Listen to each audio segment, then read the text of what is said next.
పొద్దు నుంచి ఊదరగొట్టారు. ఇంగ్లీష్ మీడియంలో చెప్తున్నారా భయ్? మీ సబ్జెక్ట్ లేరే. ఇంగ్లీష్ మీడియం గురించి ఊదరగొట్టారు కదా పొద్దున.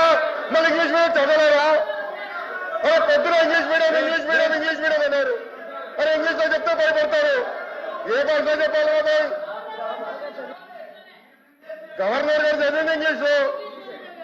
మీరందరూ బైకాట్ చేయకుండా కూర్చుని ఉంటే బాగుండేది. అరే అది కాదు భయ్, ఇంగ్లీష్ మీడియం చదవకూడదా? ఇంగ్లీష్ లో ఉందని చెప్పకూడదా? అరే మీరే ఇంగ్లీష్ మీడియం అని పెద్ద ఊదర కొట్టారు.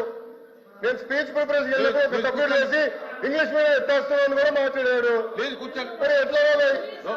తెలుగులో మాడితే తప్పంటారు, ఇంగ్లీష్ లో మాడితే తప్పంటారు, ఇంకా ఏ భాష మాట్లాడాలి? లోకేష్ గారు సార్ క్లియర్ గా 4వ పేజీలో to date investors have pledged investment of 6.5 lakh crores with an employment potential of 4 lakh jobs. అధ్యక్ష ఇది మా పార్టీ విధానం, ఇది ప్రభుత్వ నినాదం. క్లియర్ గా చెప్పాం అధ్యక్ష. గవర్నర్ గారు కూడా ఇది చదివారు అధ్యక్ష. దయచేసి మేడం గారు గుర్తుపెట్టుకోవాల్సిందిగా కోరుతున్నాం.